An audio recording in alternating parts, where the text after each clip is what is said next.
ইনকিলাব মঞ্চের মুখপাত্র প্রয়াত শরীফ ওসমান হাদির মৃত্যুতে গভীর শোক প্রকাশ করেছেন ঢাকাই চলচ্চিত্রের অভিনেত্রী শিরিন শিলা।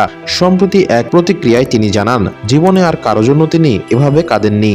শিরিন শিলা বলেন, জীবনে কোনোদিনই আমি কারো জন্য এভাবে কাঁদিনি। মনে হচ্ছে আমার হৃদয় থেকে রক্তক্ষরণ হচ্ছে। তিনি জানান, হাদি গুলিবিদ্ধ হওয়ার পর থেকেই তাকে নিয়ে জানার আগ্রহ তৈরি হয় তার মধ্যে।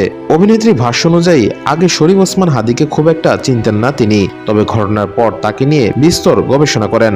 শিরিন শিলা বলেন, ওনাকে নিয়ে অনেক রিসার্চ করেছি। ওনার বিপ্লবী কবিতা, কথাবার্তা, প্রতিটি কথায় দেশের প্রতি ভালোবাসার গন্ধ পাই। তিনি আরো বলেন, এরপর থেকে আমি সত্যিকার অর্থেই ওনার ফ্যান হয়ে গেছি। ওনার প্রতিটি কথা, প্রতিটা ইন্টারভিউ দেখেছি।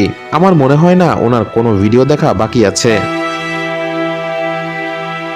প্রয়াত শরীফ ওসমান হাদির জন্য ন্যায় বিচার চেয়ে শিরিন শিলা বলেন, আমি নীরবে কান্না করেছি। আল্লাহ যেন তাকে বেহেশত নসিব করেন।